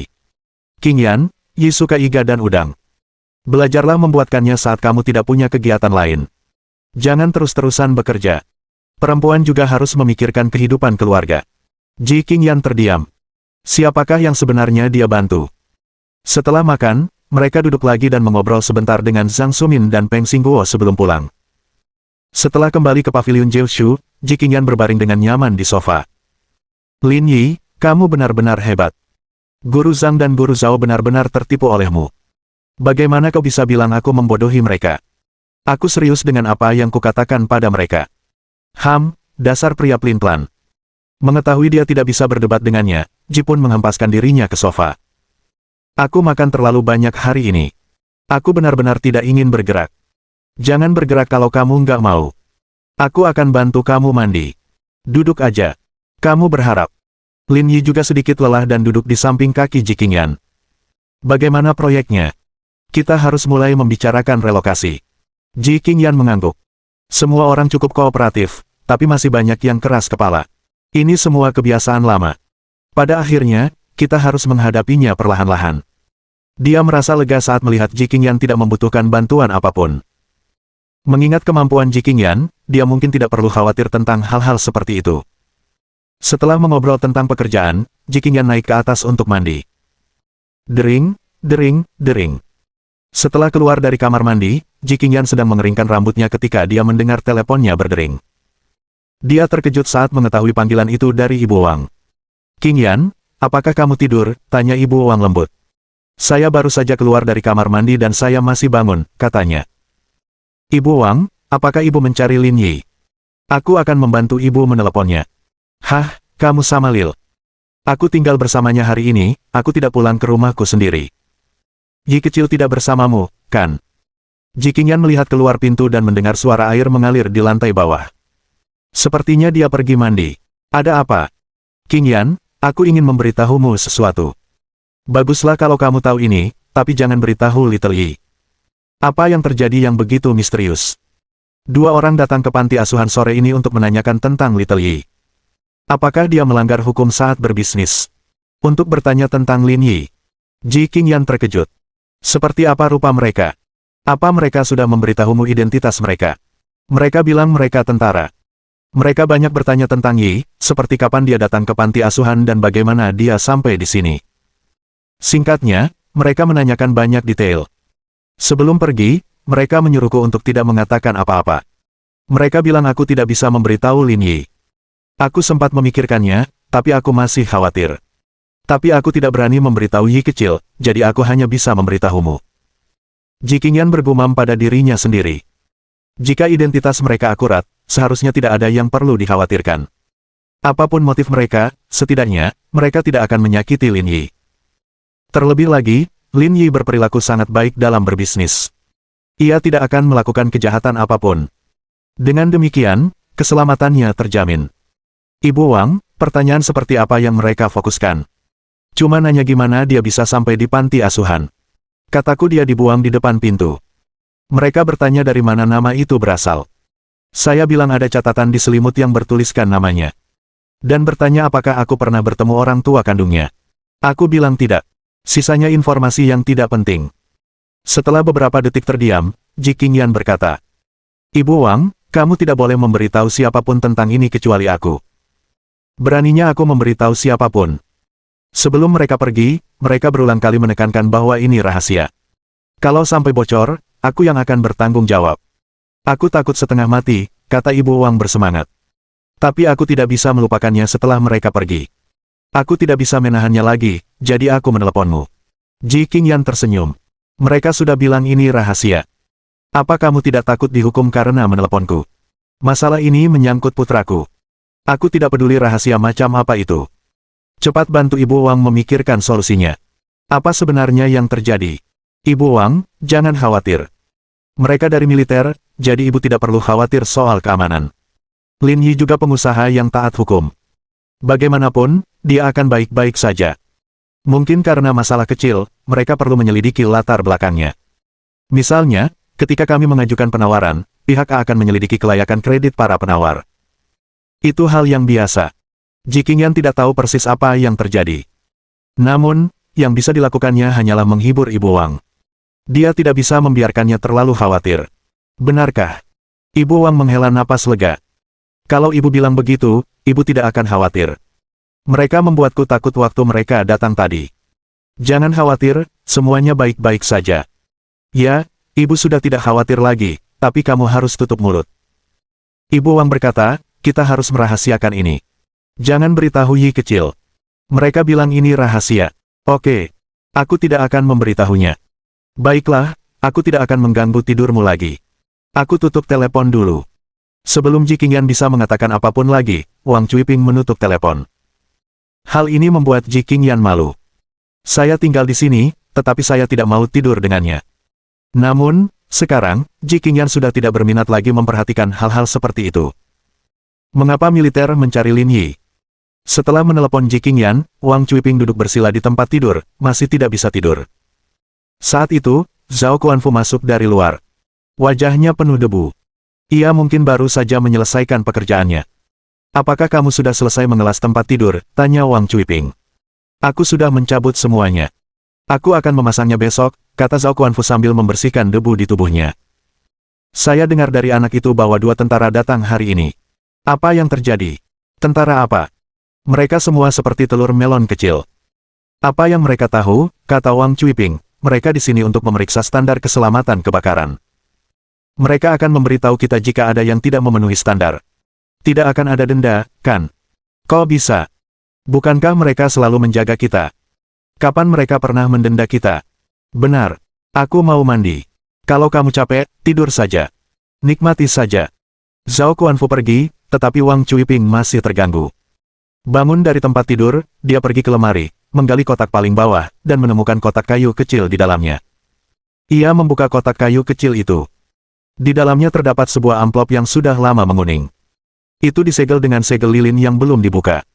Wang Cuiping teringat kembali pada malam hujan itu. Dia teringat wanita yang menangis terseduh-seduh. Dia mengingat setiap kata dan kalimatnya. Akhirnya dia mendesah. Beberapa hal lebih baik tidak dikatakan.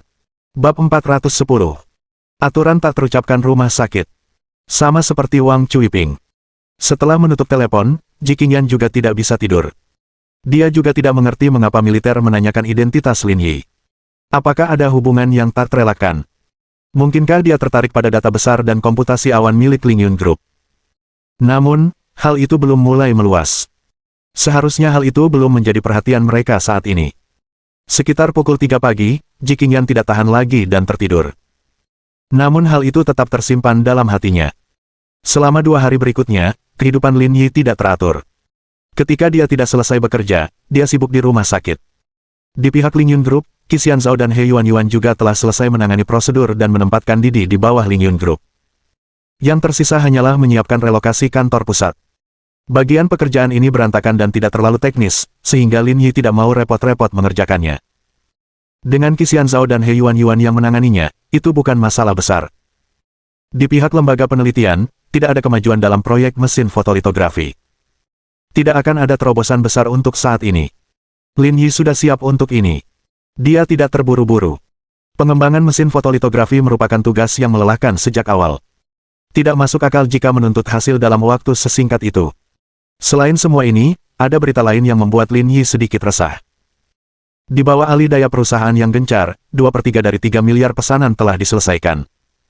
Diperlukan waktu sekitar 20 hingga 30 hari untuk pengiriman penuh. Dia menggosok kedua telapak tangannya.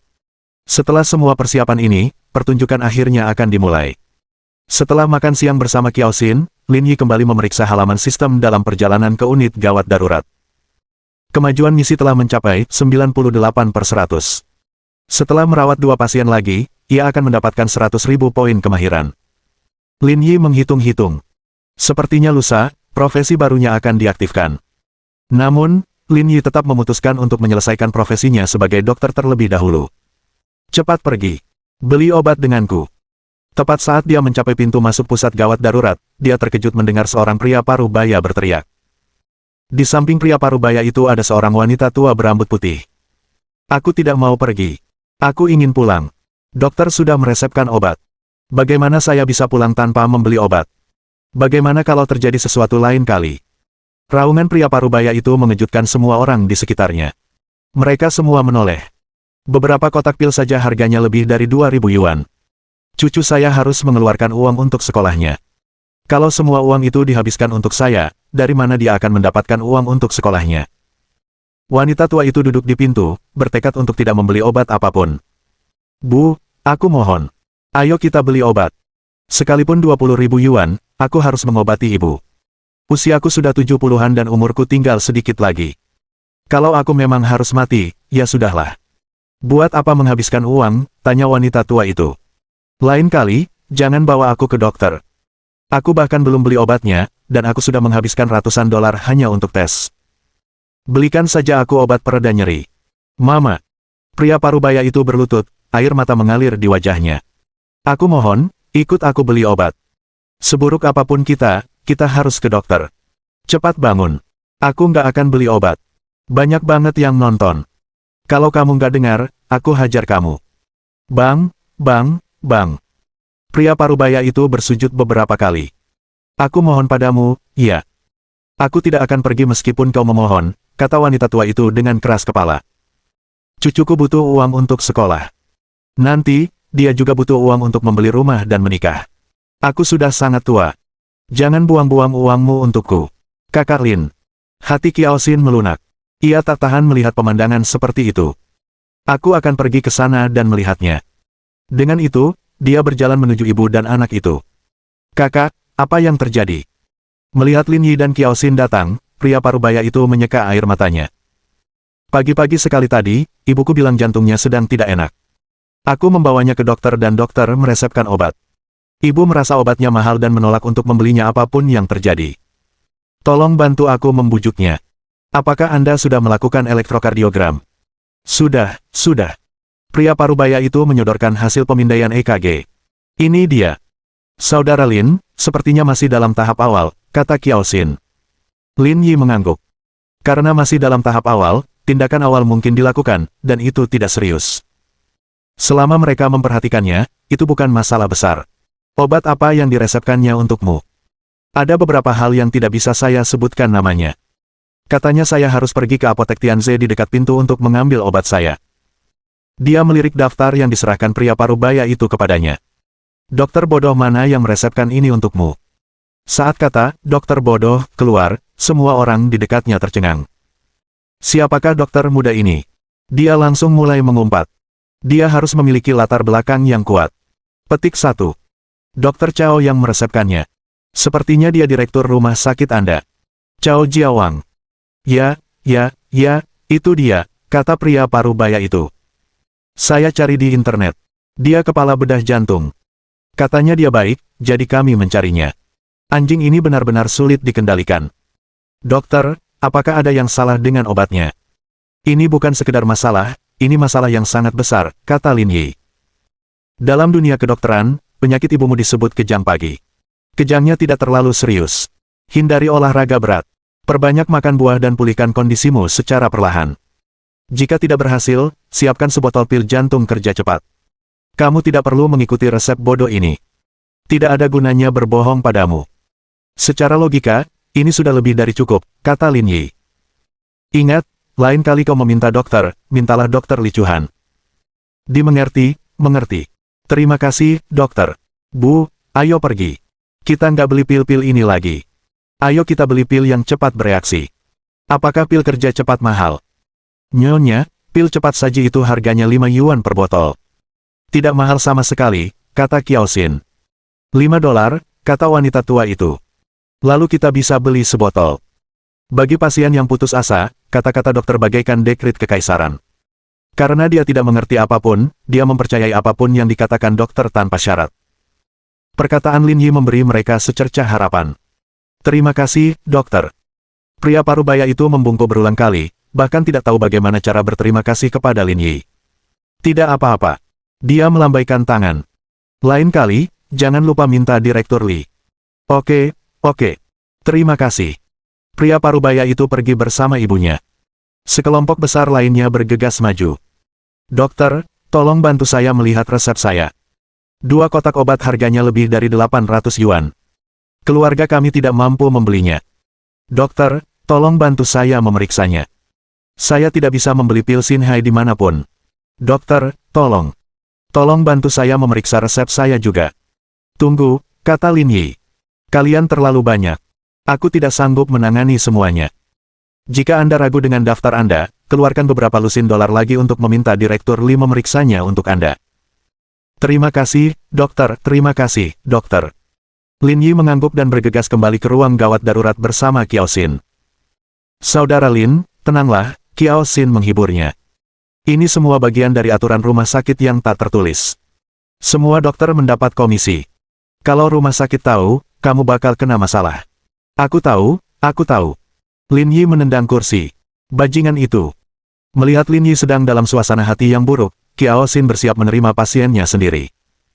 Akan tetapi, sebelum dia bisa memulai, dia melihat Li Chuan masuk dan menatap Lin Yi. Ikutlah denganku ke kantor direktur. Mohon dukungan dari omom ante-ante sekalian, buat subscribe atau sharekan novel Mimin ke Facebook kalian, agar channel Mimin bisa terus berkembang. Dengan begitu, Mimin bisa lebih semangat untuk up novel seru lain ke depannya. Buat teman-teman yang sudah subscribe dan sharekan novel Mimin, Mimin ucapkan terima kasih sebanyak-banyaknya.